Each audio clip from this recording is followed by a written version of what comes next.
Movie की शुरुआत में बताया जाता है कि एक बार क्रिस्टोफर रॉबिन नाम का लड़का 100 एकड़ नाम के जंगल से गुजर रहा था। तब उसकी नजर ऐसे क्रिएचर्स के ग्रुप पर गई जो आधे इंसान और आधे क्रिएचर्स थे।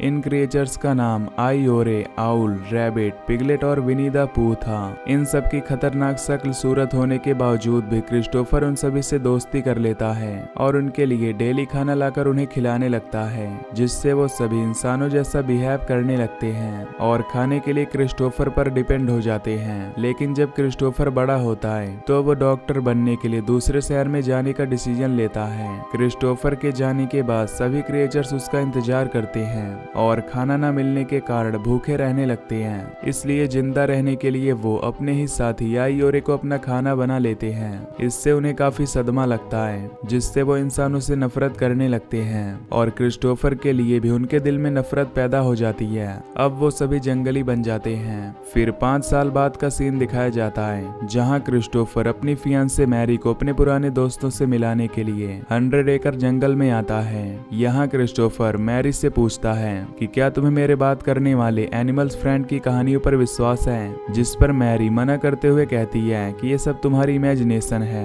अब क्रिस्टोफर मैरी को अपने दोस्तों की जगह पर ले जाता है जो कि पूरी तरह से बदल चुकी थी। यहाँ पर हर जगह पर ब्लड और हड्डियां पड़ी हुई थी।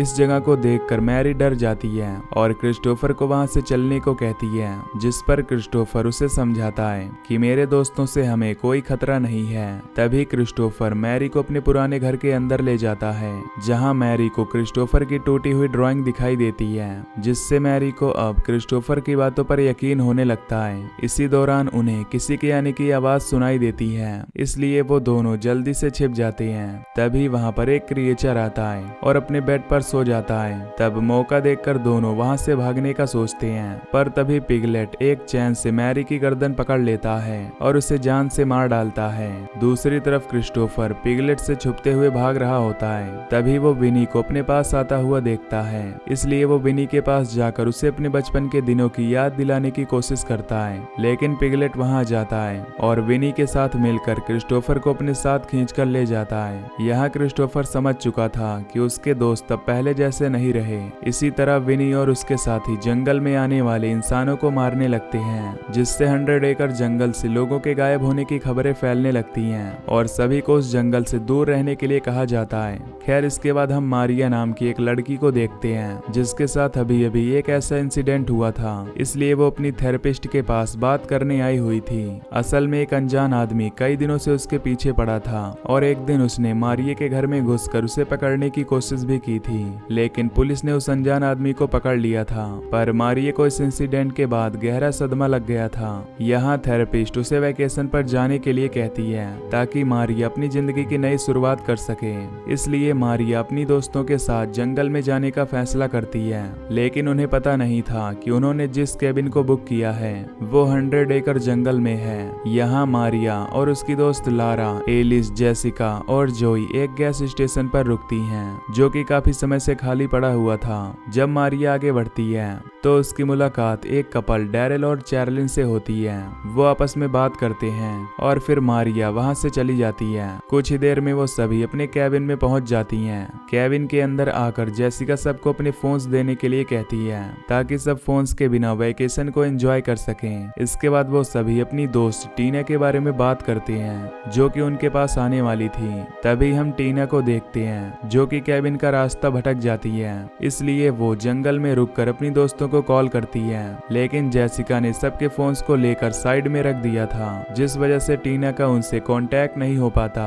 इसलिए वो पैदल ही जंगल के अंदर जाने लगती है, जिस दौरान वहां विनी द पूह आ जाता है, जिसे देखकर टीना डर जाती है और एक अबैंडन गैरेज में जाकर छुप जाती है। लेकिन जल्द ही विनी उसे पकड़ लेता है और लकड़ी काटने वाली मशीन में उसका सिर डालकर उसे जान से मार देता है। यहाँ कैबिन में मारिया अपनी दोस्तों को अनजान आदमी के बारे में बताती है, जिसकी वजह से वो सदमे में पहुंची थी। दूसरी तरफ हम क्रिस्टोफर को बंधा हुआ देखते हैं। तभी विनी उसके पास आता है, जिसे देखकर क्रिस्टोफर उससे माफी मांगता है और अपने बचपन के खूबसूरत दिनों की याद दिलाता है, जिससे विनी याद करके इमोशनल हो जाता है और सोचता है कि कैसे क्रिस्टोफर ने उसे सबसे अच्छा दोस्त बनाया था और फिर उसे छोड़कर चला गया था। पुरानी यादों को सोचकर विनी को गुस्सा आ जाता है और वो क्रिस्टोफर को कोड़े मारने लगता है। साथ ही वो क्रिस्टोफर को हर्ट करने के लिए मैरी के स्केलेटन को उसके सामने रख देता है। इस बीच हम लारा को देखते हैं जो अपने फोन को लेकर जैकूजी टब में आ जाती है और एंजॉय करते हुए फोटोज क्लिक करती है। यहाँ विनी जंगल से गुजरते वक्त कैबिन से म्यूजिक की आवाज सुनता है, इसलिए वो कैबिन की तरफ आ जाता है और लारा को टब में एंजॉय करते हुए देखता है। तभी लारा अपनी फोटोज में देखती है कि कोई उसे छुपकर देख रहा है, इसलिए वो उस आदमी को देखने के लिए टब से बाहर आती है, लेकिन उसे वहां पर कोई भी दिखाई नहीं देता, जिससे उसे लगता है कि उसकी फ्रेंड्स उसके साथ मजाक कर रही हैं। इसलिए वो बिना सोचे समझे वापस टब में आ जाती है। तभी विनी और पिगलेट टब के पास आती हैं और लारा को बेहोश करके उसे अपने साथ ले जाते हैं। जब लारा की आंखें खुलती हैं तो वो खुद को सड़क पर बंधा हुआ पाती है और पिगलेट उसके पास खड़ा होता है। दूसरी तरफ विनी कार को स्टार्ट करता है और लारा के सिर पर कार चढ़ा देता है, जिससे लारा की दर्दनाक मौत हो जाती है। यहाँ एलिस और जोई लारा की चीख सुनकर उसे ढूंढने लगती हैं, जबकि मारिया और जेसिका कार के पास आती हैं और लारा के कुचले हुए सिर को देखकर बुरी तरह डर जाती हैं। सभी लड़कियां वापस कैबिन में इकट्ठा होती हैं, जहां वो दरवाजे पर ब्लड से लिखे एक मैसेज को देखती हैं। तभी उन्हें कांच के टूटने की आवाज सुनाई देती है, जिससे वो समझ जाती हैं कि कोई उनके घर में घुस आया है।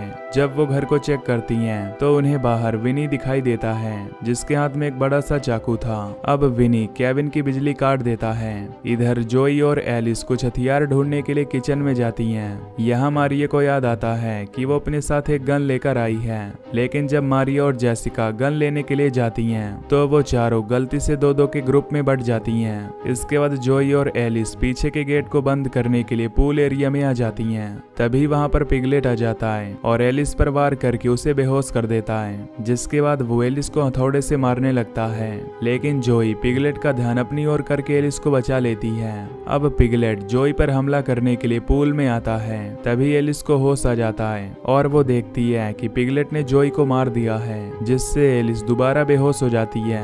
इधर जेसिका और मारिया जोई की डेड बॉडी को पूल में तैरता हुआ देखकर बहुत डर जाती हैं। तभी उन्हें पिगलेट और विनी दिखाई देते हैं, जो एलिस को अपने साथ ले जा रहे थे।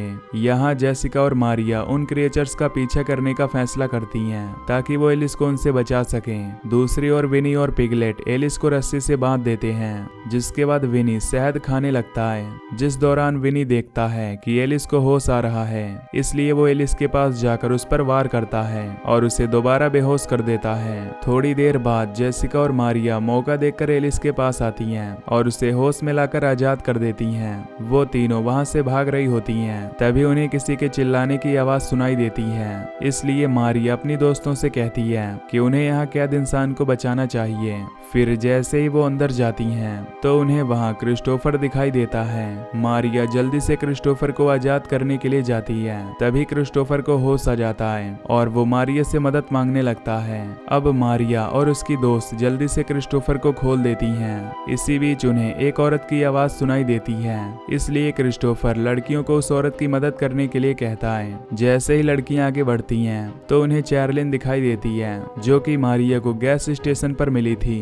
यहाँ जेसिका चैरलिन से उन क्रिएचर्स के बारे में पूछती है, जिस पर चैरलिन बताती है कि पहले वाले का नाम विनी है, जो भालू की तरह दिखाई देता है, जबकि दूसरे का नाम पिगलेट है, जो कि एक पिग है। साथ ही बताती है कि वो दोनों टूटी फूटी इंग्लिश बोल सकते हैं, लेकिन ज्यादातर वो चुपचाप रहते हैं। इसके बाद वो चैरलिन को आजाद कर देती है और अपने साथ भागने को कहती है, लेकिन चैरलिन उन क्रिएचर से अपने पति की मौत का बदला लेना चाहती थी, जिसे पिगलेट ने पहले ही मार दिया था। अब चैरलिन मारिया से उसकी गन ले लेती है और क्रिएचर्स को मारने के लिए वहीं पर रुक जाती है। वहीं जेसिका, मारिया और एलिस अपनी जान बचाने के लिए छिप जाते हैं। तभी वहाँ पिगलेट आता है, जिसे देखकर चैरलिन उस पर गन पॉइंट कर देती है, लेकिन गन चलाने पर उसे पता चलता है कि गन में गोलियां नहीं हैं। इसी दौरान विनी उसके पीछे आ जाता है और उसे धक्का देकर आग में गिरा देता है, जिसके बाद पूह चैरलिन के चेहरे पर शहद डालता है और पिगलेट उसके चेहरे को खाने के लिए बैठ जाता है।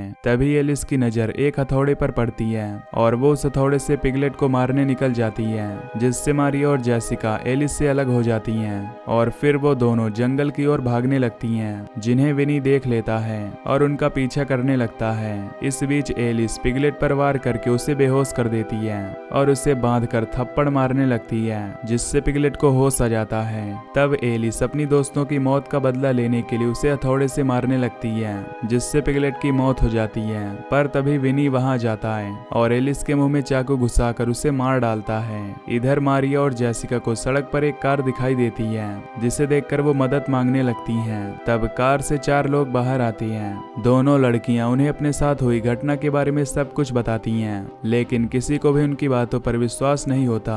तभी विनी वहां जाता है जिसे देखकर वो चारों लड़के हैरान हो जाते हैं और उसे मारने का फैसला करते हैं, जबकि जेसिका और मारिया उनकी कार में जाकर छिप जाती हैं और लड़कों को यहाँ से भागने के लिए वार्न करती हैं। लेकिन लड़के उनकी वार्निंग पर ध्यान नहीं देते और विनी के पास जाकर उसे घेर लेते हैं, जिसके बाद चारों विनी पर हमला करते हैं। लेकिन विनी को कुछ फर्क नहीं पड़ता और वो एक एक करके सबको बेरहमी से मार डालता है। अब विनी कार की ओर बढ़ता है, इसलिए मारिया कार से विनी को टक्कर मार देती है, लेकिन इससे भी विनी को कोई ज्यादा फर्क नहीं पड़ता। लेकिन कार की टक्कर के कारण मारिया और जेसिका बेहोश हो जाती हैं। जब मारिया को होश आता है तो वो देखती है कि विनी जेसिका को कार से बाहर खींच रहा है। इसके बाद वो जेसिका को कार के सामने ले जाकर उसका सिर काट देता है, जिसे देखकर मारिया घबरा जाती है और वहां से भागने की कोशिश करती है। लेकिन विनी उसे पकड़ लेता है और चाकू मारने लगता है, जिस दौरान क्रिस्टोफर एक कार लेकर वहां जाता है और कार को विनी के ऊपर चढ़ा देता है, जिससे विनी दोनों कार के बीच फंस जाता है। अब क्रिस्टोफर जल्दी से मारिया की मदद करके उसे ले जाने लगता है, पर तभी विनी होश में आ जाता है और मारिया को बालों से पकड़ लेता है। ये देखकर क्रिस्टोफर उससे अपने किए की माफी मांगता है और मारिया को छोड़ने की रिक्वेस्ट करता है। साथ ही वो वादा करता है कि वो हमेशा इस जंगल में उसके साथ रहेगा। ये सुनकर विनी अपना चाकू नीचे करता है और अपनी कसम तोड़ते हुए पहली बार क्रिस्टोफर से बात करता है।